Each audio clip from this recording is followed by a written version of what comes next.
बारिश का मौसम चल रहा था। एक जंगल में टुन्नू नाम का एक किसान चिढ़ा रहता था। वो गेहूं की खेती करता था। अरे रानो, जल्दी से नाश्ता तैयार कर दो। मैं आज फसल की बीज बोने जा रहा हूँ। देर हो रही है मुझे। जी अभी लाई टुन्नू जी, बस आप थोड़ी देर रुकिए।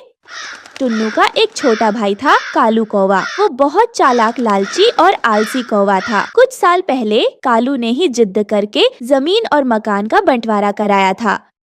पिताजी, मुझे जमीन और मकान का बंटवारा चाहिए। मैं अलग होना चाहता हूँ।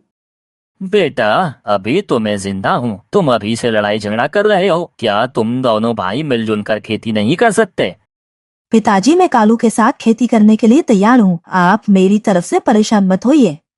नहीं पिताजी, लेकिन मैं तैयार नहीं हूँ। मुझे बस बंटवारा चाहिए तो चाहिए। इसके अलावा अब मैं किसी की कुछ नहीं सुनने वाला। वहीं आज जब टुन्नू नाश्ता करके खेत के लिए निकलने वाला था तो कालू कौवा उसके पास आता है।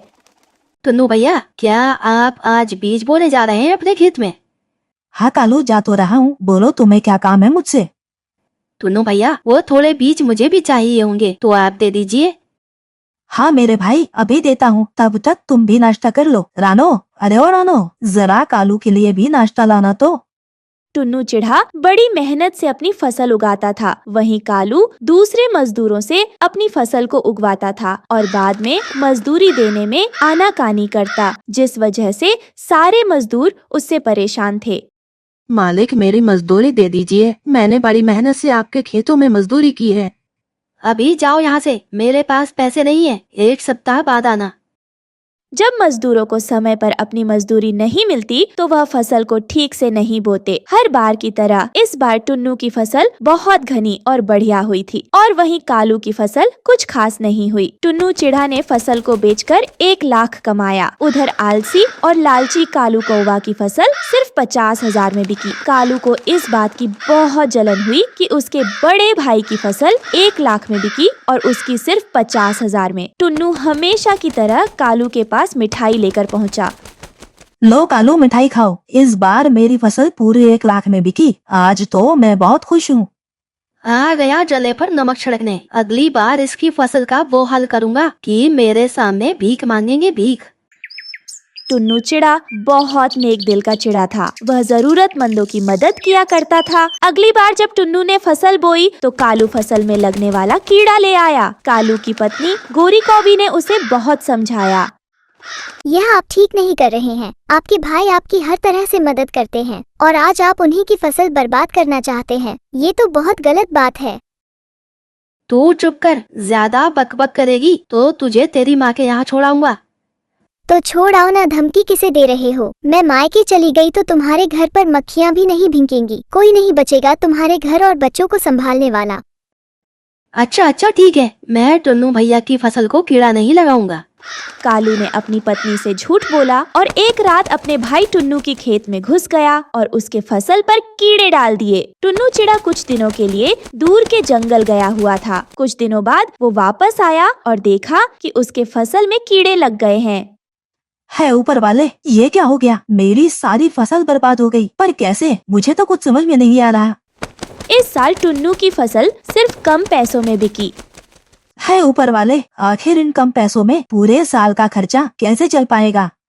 टुन्नू जी, आप परेशान मत होइए, सब ठीक हो जाएगा। मुझे विश्वास है ऊपर वाले घर देर है अंधेर नहीं, वो हमें कोई न कोई रास्ता जरूर दिखाएंगे।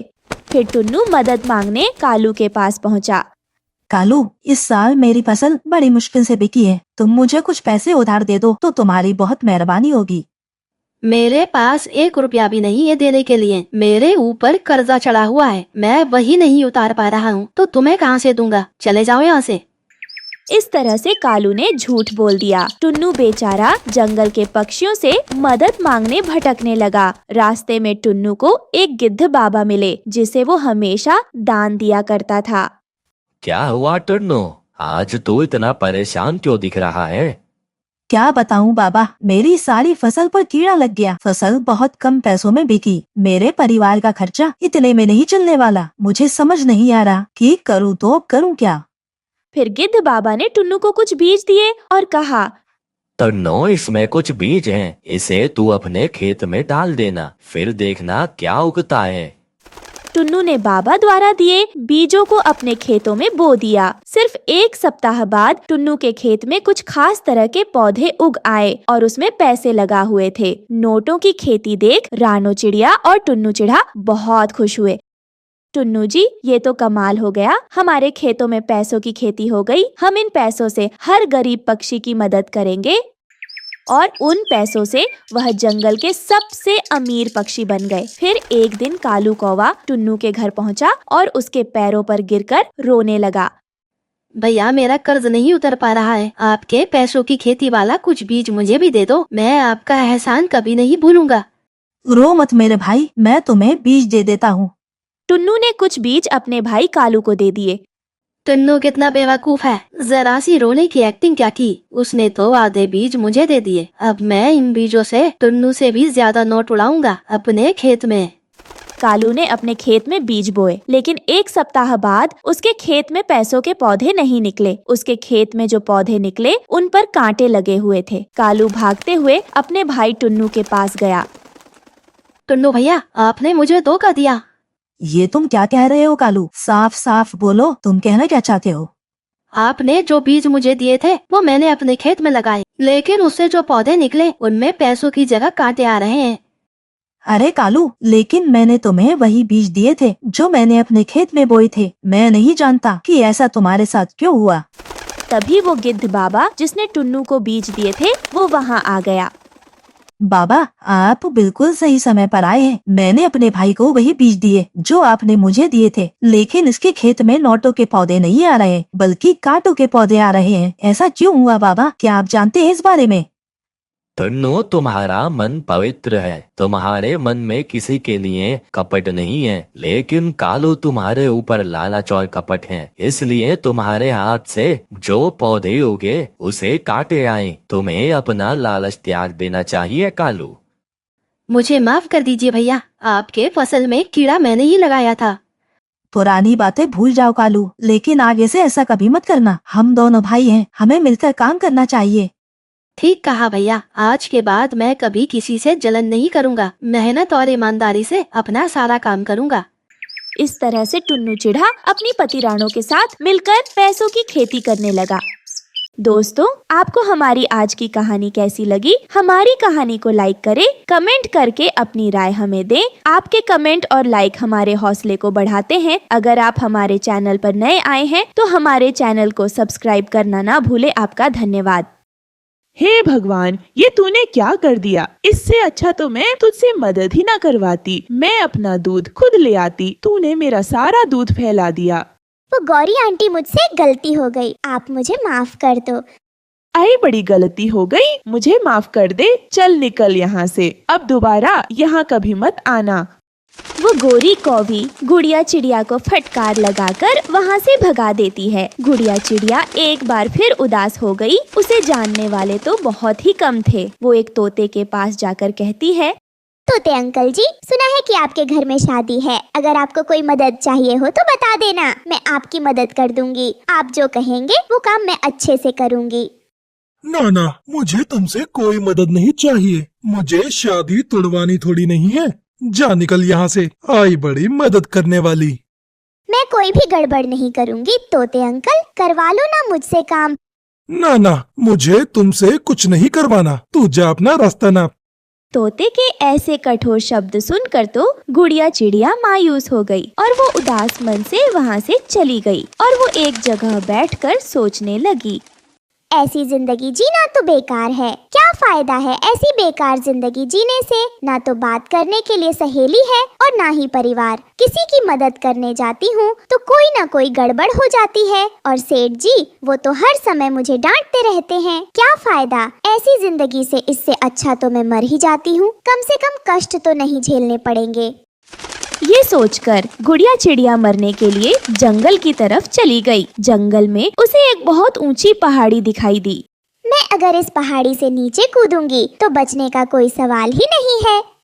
गुड़िया चिड़िया को पहाड़ी के ऊपर से नीचे की दुनिया बहुत छोटी दिखाई दे रही थी। वो कूद नहीं पा रही थी कि तभी एक चिड़िया उसे आवाज देती है, जिसका नाम रानो चिड़िया था। रुक जाओ बेटी, ये तुम बहुत बड़ा पाप करने जा रही हो। तुम ऐसा मत करो, मेरी बात सुनो। पाप है तो पाप ही सही, लेकिन अब मुझे नहीं जीना, मैं नहीं जीना चाहती हूँ। बेटी, ऐसी क्या बात है जो तुम मरना चाहती हो? बताओ मुझे, शायद मैं तुम्हारी परेशानी का हल निकाल सकूं। फिर गुड़िया चिड़िया उस रानो चिड़िया को अपनी सारी बातें बताती है और कहती है, अब आप ही बताइए कि मैं जिंदा रहकर क्या करूं, जब मेरा इस दुनिया में कोई है ही नहीं। ऐसी जिंदगी से बेहतर मौत है। बेटी, मेरे पास तुम्हारी इस समस्या का समाधान है। आप सच कह रही हैं? हाँ, मैं सच कह रही हूँ, लेकिन बेटी पर उसके लिए तुम्हें मेरे साथ चलना होगा। ठीक है, मैं आपके साथ चलूंगी।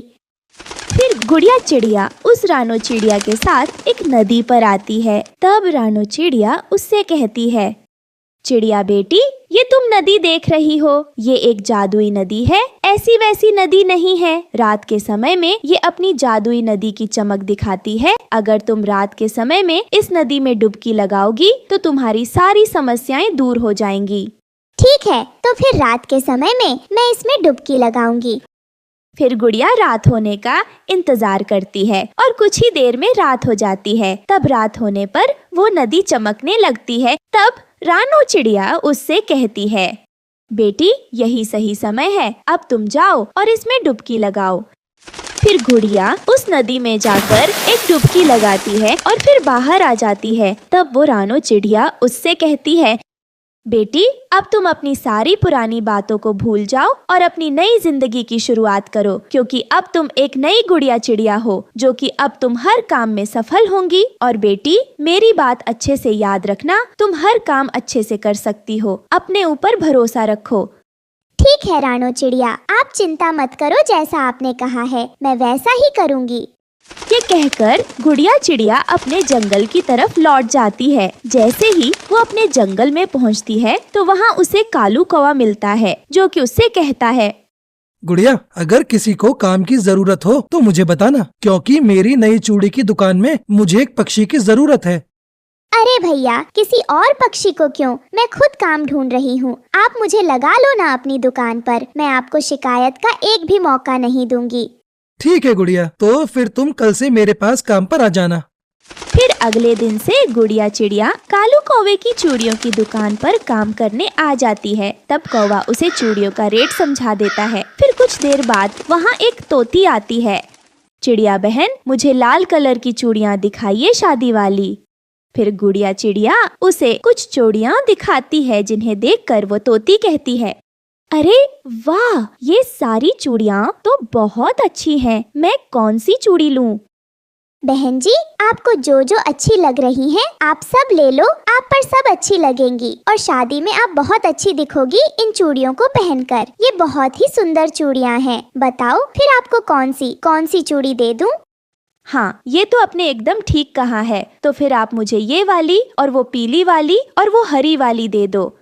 गुड़िया चिड़िया की बातों से ग्राहक बहुत खुश रहते थे, इसलिए उसकी दुकान पर पक्षियों की भीड़ लगने लगती है। ये देखकर कालू कौवा भी बहुत खुश होता है। तब वो चिड़िया से कहता है, गुड़िया चिड़िया, तुम तो बहुत अच्छे से काम कर रही हो। अगर ऐसे ही तुम काम करती रही तो एक दिन तुम बहुत अमीर चिड़िया बन जाओगी। फिर इस तरह गुड़िया चिड़िया चूड़ियाँ बेचकर अच्छे खासे पैसे कमा रही थी और उसने चूड़ियाँ बेचकर जो भी पैसे कमाए थे वो उनसे अपने लिए अलग चूड़ियों की दुकान खरीद लेती है और चूड़ियाँ बेचने लगती है। इस तरह वो चूड़ियाँ बेचकर खुशी खुशी रहने लगती है। दोस्तों, ये थी आज की कहानी। और हाँ दोस्तों, इस कहानी से ये सीख मिलती है कि हमें मुसीबत में हार नहीं माननी चाहिए, बल्कि उसका डटकर सामना करना चाहिए। और हाँ, आज का सवाल ये है कि कालू कौवा ने किस चीज की दुकान खोली थी? अगर आपको पता है तो कमेंट बॉक्स में लिखकर जरूर बताइए। और अगर आप हमारे चैनल पर नए हो तो चैनल को कर दो सब्सक्राइब और हमारी वीडियो को कर दो लाइक। और हाँ, घंटी बजाना ना भूलना, ताकि नई वीडियो आपके फोन की स्क्रीन पर हो। मिलती हूँ मैं आपको अगली वीडियो में, तब तक के लिए धन्यवाद।